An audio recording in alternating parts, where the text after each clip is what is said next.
Welcome back to Blue Ridge Silverhound, and today we're going to talk about two coins that sold in the same week. Granted, one was through Great Collections, the other one was through Central States Auction through Heritage Auctions this past week. It's actually, depending on when you watch this video, the sale occurred the last week of April, all right, of 2019. So we're going to figure out why one coin, okay, which is the better looking coin on this image, and that is the coin on the left side of the screen. It's a 1964 Lincoln penny that graded Mint State 66 through PCGS. This particular coin sold for $15. As a counter argument, the coin on the right that has kind of more of a little bit browner patina, it looks like it's oxidized a little bit, is one grade lower. Okay, however, it is dubbed and graded as an SP65. That coin right there sold for $9,000. Okay, so the differences can be pretty minor when you look at these images. One definitely looks more appealing to the eye because it's shinier, it looks newer, it has blazing luster on it, whereas the other coin looks pretty flat, dull. It's a little bit red-brown, and it looks lifeless, as in it doesn't have the type of luster that is normally associated with a new coin that is hot off the presses. So I'm going to try my best today to talk about both coins and why there is such a huge price discrepancy between one and the other. And then we'll make an assessment at the end of the video whether or not you can find the coin that sold for $9,000. Does it even exist in higher quantities other than this coin that you see here? So today we're going to talk about the tale of the 1964 special mint set Lincoln penny. All right. So to give you guys a little bit of history, okay, both coins obviously are dated 1964. At the time, they had no problem cranking out billions of the business strike coins, which is the coin on the left, for use in general commerce. Okay, these were made to circulate. All right, so in a sense, they're supposed to look like this. They have kind of a nice flashy luster look, although the appearance of the devices and the relief is a little bit more mushier than the coin on the right, which is the special mint set 64. Now, during this time, the U.S. Mint was still producing a proof set in 64. However, for whatever reason, okay, again, it's all speculative, the U.S. Mint has decided to stop the proof coinage program after 1964. Call it a cost-cutting measure, or trying to do something different, or maybe they're just trying to give themselves a break because at this point they were also converting all of the 90% silver coins to clad. All right, among a few other things. They had a lot of things going on at this time. A lot of transitional type of things were happening to a lot of the coinage that was being produced from 64 to 65. So due to popular demand and a huge outcry from the collecting public, now keep in mind this is the 1960s, there were hundreds of thousands more set collectors that bought and purchased these specialty proof sets from the U.S. Mint direct that were looking to score and make it big on the next proof set, which was the 1965. Now keep in mind, we're not talking a substantial kind of difference in price value or anything like that because of going from the 90% coins to the clad coins. All right, the issue price was still cheap. It was under, I believe, $2 to pick up a proof set in 1964. So in 1965, the U.S. Mint decided to do a special mint set coin, okay, which is kind of a combination of the business strike coin that you typically saw in change and a proof set. All right, and due to time constraints and again due to popular demand, the collectors wanted some sort of specialty set that they could buy in 1965. So they came up with something called a special mint set. It is a kind of like a specialized strike that exhibits more of a satiny surface. There's less of the mirrored fields and the frosty relief that you typically would associate with coins previous to 1965.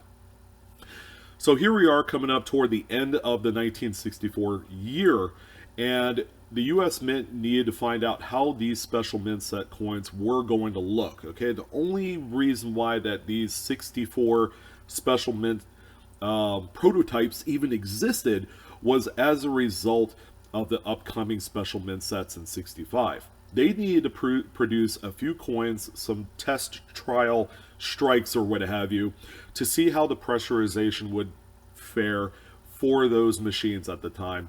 They wanted to see what the coins would look like as a final presentation, because these would be inserted. At first, the 1965s were inserted into a flimsy plastic film, much like the 64 proofs and subsequent mint sets, by the way. But halfway through 1965, they transitioned over to a hard case, all right, which is a much better presentation. But getting back to the coins right here, they produced a number of what they call trial strikes. What does a special mint set coin going to look like after we test the pressurization, we test the planchets, we do a little extra care with the dies, and then bingo bango, this is what we have. So as of right now, okay, there has been no speculative kind of or rumored amount of sets that were produced, okay? The figure I have had was between 20 and 50 experimental strike sets that were produced for the special mint set program, okay, all dated 1964. Now here's the thing that kind of, I don't know, I'm kind of more, it's more of a mystery to me.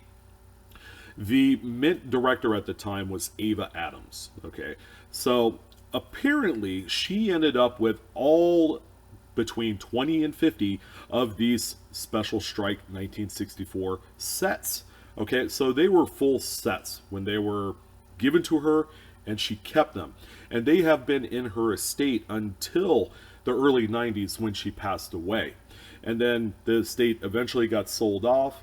A collector by the name of Larry Merkin, let me go ahead and check and make sure that that is indeed correct.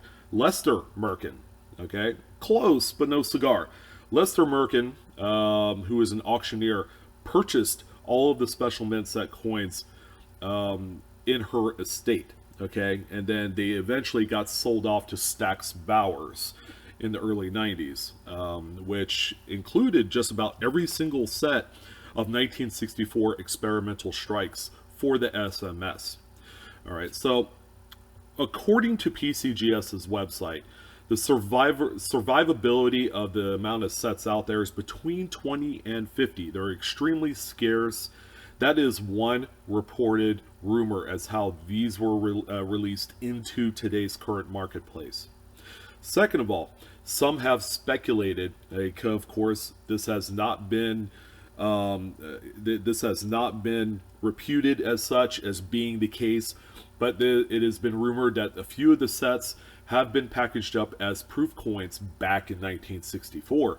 So some lucky son of a gun ended up with a special mint set experimental strike 1964 proof set.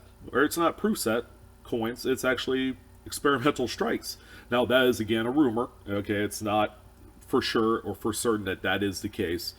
And there have also been rumors that some of these coins have come up in albums in older kind of like collections from other people that had nothing to do with the original Ava Adams bulk amount, okay, that gift that was given to her by the Mint.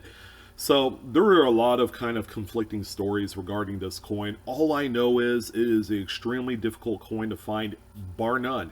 Even if you're an astute collector of proof sets or SMS coins, the possibility that maybe one or two of these can even pop up in, like, say, a 1965 mint set is few and far between.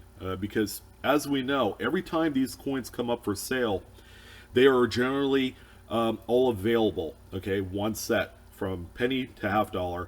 They're all usually in one auction. So that would kind of lead me to believe that somehow, some way, the sets were together when they were passed out. Which is surprising, because you would figure that coins like this would be retained and destroyed by the US Mint. However, this is a pretty good story to talk about. Now, let's say, if you were able to come across one of these coins, what exactly does it look like, and how does it differentiate between a business strike coin, or even a proof coin for that matter? First and foremost, I'm going to use some information provided by Jamie Hernandez, who works for PCGS. And there are going to be a few things that you're going to look out for. All right. So since there are only a few dozen of these that are reported to exist, the experimental strike coins will exhibit a nice, smooth, satin-like finish. Okay, you're not going to have, again, the blazing luster that you would normally associate with a business strike coin. The fields are usually well struck. If you looked at the images at the beginning of the video, you'll see that the brown SMS coin is unusually more detailed and more struck better than the business strike coin. Very clean and tend to come without any major nicks or scratches. That's because that they have specially prepared planchets that go along with the specially prepared dies that they use to produce these coins. The edges of most 1964 SMS coins also tend to be square and sharp. Okay, they're going to be blocky. They don't have the kind of that beveled edge that's normally associated with a business strike coin. The bust and legends are usually highly detailed and sharp on most examples, especially when compared to circulation strike coins. The surfaces are non-reflective compared to proof coins of the era, yet are not the same finish as regular issue coins from this same year. Alright, so the best way that you could kind of compare one and the other is to go out and buy yourself a 1965 special mint set. Crack open the case, which a lot of people do, and go ahead and compare that coin with a business strike coin from 64. So the coin you'll look at for the special mint set is going to be the one that you pulled out of the set, and you're going to just kind of compare. All right, unless you were able to find one set that has kind of like proof-like details, where it's got really mirrored fields and frosty devices. That's kind of a one-off, but generally all the coins are kind of this satiny, flatter finish type of appeal, this look. So that pretty much sums up why one coin sold for $15 and the other one for $9,000. There's not a lot of them out there. Again, we don't know if it were inserted in proof sets. We don't know how many for sure the Ava Adams estate had. They said 20 to 50. That's a pretty big range in the number of sets that are actually out there. And what are these sets that have been coming out of albums and old collections that other people have owned who have no affiliation whatsoever with the mint? I don't know. There's a lot of mystery, a lot of intrigue that comes with this particular set of coins. I'm happy to talk about it today. It's a really unique perspective on coins that traditionally would be retained and destroyed at the mint, but somehow has become a part of numismatics folklore, all right, which is now the real thing because these coins actually exist. I've had the pleasure of holding in my hand one set of these, and I could say without certain, I was more than a little surprised that I was holding about $200,000 in coins in my hand at a show. And I wish I would have done a video because it's phenomenal. It is an absolute phenomenal looking set. It does look different in comparison to the circulation strikes. The half dollar, which I have talked about a week and a half, 2 weeks ago, is the only coin in this SMS series that has an identifying mark, okay, which is a defective bulge on the 4 of the date, whereas all the other denominations don't have anything identifying other than the overall appearance and craftsmanship of the finalized coins. I want to thank you for joining in on this little journey on the 1964 special mint set experimental strike. Again, it could be found, possibly. I don't know. Maybe I'm lying through my teeth right now. But again, if you know what it looks like, then that's the first part of knowing, and the information and the education that comes with being able to cherry pick coins like this. I'm your host, Sean, with Blue Ridge Silverhound. I want to thank you for joining in. Thank you for all the views and support today. And as always, you can check me out on Facebook, Instagram, and Twitter. And the best way, again, to support my channel, I think I've said it like 2-3 times in this video, is to hit the like button. Feel free to share and subscribe, and I would love to hear your comments on this one. It's an interesting coin, nonetheless. The whole set of coins, from penny, nickel, dime, all the way to half dollar, has a lot of intrigue on its own, and it makes for a great story.